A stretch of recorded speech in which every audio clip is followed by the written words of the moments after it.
This is a Sports Catastrophe production. Hey there, Heather, ho there, it's Jeff Cutter Diamond. Welcome you to another Sports Catastrophe birthday boy. And the birthday boy for today, June the 15th, is a former MLB pitcher who was a star for the San Francisco Giants in the 2010s when they were dominant, winning 3 World Series championships and pitching a couple of no-hitters. He became the first University of Washington ball player to be picked in the first round of the MLB draft when the Giants picked him 10th overall. He was known as the Freak, even though he could throw powerful pitchers, being 5'11", 170 pounds, or roughly what I am right now. And for his pitching mechanics, he got 3 straight strikeout leads in the National League, led the league in shutouts, and was named the MVP of the postseason, if you will. He won back-to-back Cy Youngs and pitched a couple of no-hitters, and would play for the Angels as well in the major leagues. His name is Tim Lincecum, who is now 40 years old.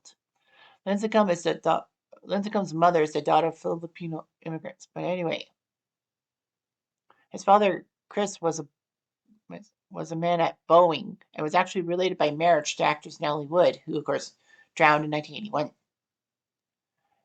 Anyway, Chris would help his son refine his pitching motion and all that. So, well, he was born in Washington State and would play 2 years in a Washington State thing. The Cubs actually signed him in the 48th round, 1400th overall of the 2003 draft, but he decided to go to college, to the University of Washington, and basically raise his draft stock, if you will. And it worked. He was named Pac-10 Pitcher of the Year for the Washington Huskies. Cleveland signed him in the 42nd round of the draft, but he rejected it. He actually held out for a larger signing bonus than the $700,000 Cleveland was willing to give him, so that his father could retire. Kind of nice. He was named the Golden Spikes Award winner in 2006, which is college baseball's answer to the Heisman.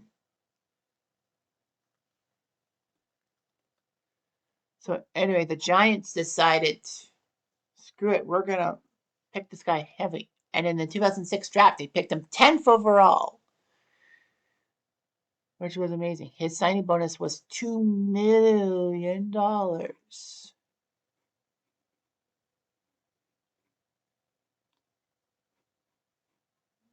So that was a huge draft and all that. So take a look at the drafts. Take a look at the 2006 draft. I mean, Kansas City wasted their first pick on Luke Hochevar. Evan Longoria was picked 3rd by Tampa. Brandon Morrow, former Blue Jay icon, was picked 5th by the Mariners. Clayton Kershaw was picked 7th by the Dodgers, just to let you know. Anyway, Lincecum would jump up through the minor leagues.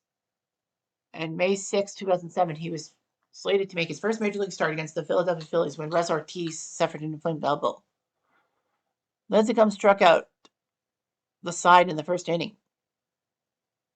5 days later, he got his first major league win against the Rockies. He had a good hype and all that. In July, he put up a 4-0 mark with a 1.62 ERA, which was pretty impressive. He was electric. But because of the high number of innings he pitched in the first full year of professional baseball, he was shut down in September. So anyway, the Giants actually asked Lincecum not to throw bullpen sessions because they were afraid that he would pitch too many innings and then suffer injuries. He started out well in 2008, winning his 4th game, being 4-0. He was named to the cover of the July 7, 2008 edition of Sports Illustrated. But unlike the SI curse, he actually flourished. He was supposed to play in the All-Star game in 2008. However, he was hospitalized because of flu-like symptoms. In late September of 2008, he set the Giants record for strikeouts in a season, breaking Jason Schmidt's mark. He put up 265 strikeouts, making him the first Giant pitcher since Bill Poisel for the New York Giants team in 1944 to lead the NL in strikeouts. Lincecum was 19-5 and actually won the Cy Young Award. It was amazing. His second season in the majors, and he's a Cy Young champion. All that. Lincecum looked pretty decent and all that. And struck out a lot of people and all that. Lincecum would finish 15-7 with a 2.48 ERA and 261 strikeouts. He won the Cy Young just nipping out Chris Carpenter and Alan Wainwright. He became the first pitcher in MLB history to be awarded the Cy Young in each of his first full two MLB seasons. So yeah, I guess 2007 wasn't a full season in a sense. Lincecum sort of hot in 2010. He was 5-0, and it looked like he was going to win maybe his third Cy Young. He put up a 16-10 mark, 3.43 ERA, and 231 strikeouts. So Lincecum, for the third straight year, was the NL strikeout champion, and in fact set the record for most strikeouts by an MLB pitcher in his first 4 seasons. Considering Walter Johnson, Nolan Ryan, and Steve Carlton among the legends, that's just amazing. Anyway, Lincecum pitched Game 1 in the NLDS against the Braves and had a 2-hit shutout. In Game 1, his next start was Game 1 of the NLCS against the Phillies, and Lincecum won 4-3. Then in Game 5, he lost. Fortunately, though, the Giants won Game 6. But Lincecum was actually summoned out of the bullpen to try to keep the Phillies from forcing Game 7, which it happened. Well, he pitched the 8th inning and then gave way to Brian Wilson, who saved the day. So Lincecum would have Game 1 of the World Series, picking up the win in an 11-7 win over Texas. Lincecum would start Game 5 to try to strike out Texas. And he did it. He was the winning pitcher, and the Giants, when they won Game 5, it was the first time since 1954 that they won the World Series and finally ended that dreaded curse that a lot of people said because, leaving New York for San Francisco, the Giants team was cursed. Lincecum was only 13-14 because the run support was not there, and he was a decent pitcher.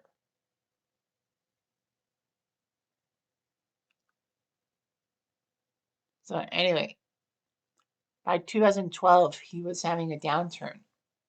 At the All-Star break, he was 3-10, which was not like him at all. He only finished 10-15, though, too. Lincecum would then be demoted to relief pitcher for the whole season. He did pick up the win in Game 4 against the Reds. En route of the Giants were en route to being down 0-2 in the NLDS by winning the next 3. Well, he threw 4 innings of relief in Game 5 for the Giants to beat the Reds and move on to the NLCS. Lincecum was actually given a start in Game 4 of the NLCS against the Cardinals, but he floundered, giving up 4 runs in 4 innings. The Giants were down 3-1 in that series, so it looked like the Cardinals were going to the World Series in 2012. However, the Giants would win 3 straight games.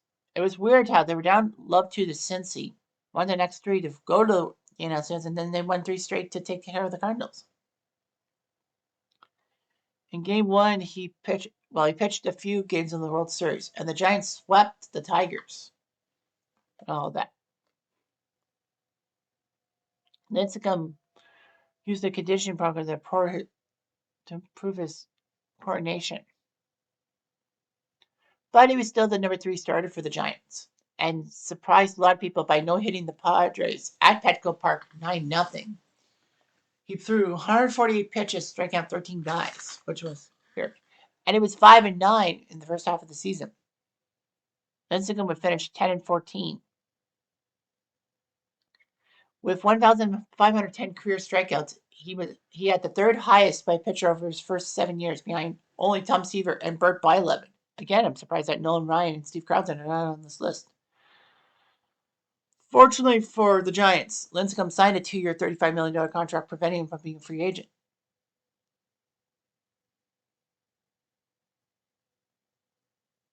Lincecum pitched another no-hitter in June of 2015 against the Padres, of all things. His second against the Padres, and the third no-hitter in AT&T Park history. In fact, Lincecum was only the second pitcher ever to throw 2 no-hitters against a certain team. The other one, Addie Joss, for doing that against the White Sox twice. Anyway, he did his job. Unfortunately, though, he would post a 9.49 ERA in a 6-game span and then was lifted from the Giants' rotation. Lincecum would spend the rest of the year in the bullpen. All that. He picked up a 12-9 mark with a 4.74 ERA. Lincecum was not used for the Giants roster for the 2014 run to the championship. He made an appearance in Game 2 of the World Series against the Royals. To start, he started in the bottom of the 7th and retired all 5 batters he faced. He would have lower back tightness and would not pitch again in the World Series. Despite that, the Giants did win in Game 7 against the Royals, making him get his 3rd World Series ring. All that. Lincecum would have a degenerative condition in both hips by July 2015. He was 7-4 with a 4.13 ERA. He went to free agency, and the Angels snatched him up May 2016 for a $2.5 million contract. He would win his Angels debut and was designated for assignment. Strangely, when the Major League rosters would expand from 25 to 40 people, he was not recalled by the Angels. He would finish 2-6 with a 9.16 ERA. Lincecum would sign a 1-year deal March of 2018 with the Rangers, and they planned to use him as a relief pitcher and all that. Unfortunately, he would do terribly in AAA and was released by the Rangers. So he practically retired. But, I mean, come on. You can't have problems there. I mean, he's a 3-time World Series champion, 2-time Cy Young champion, 3-time strikeouts leader, 4-time NL All-Star. He was on the cover of MLB 2K9. So that looked good. All that.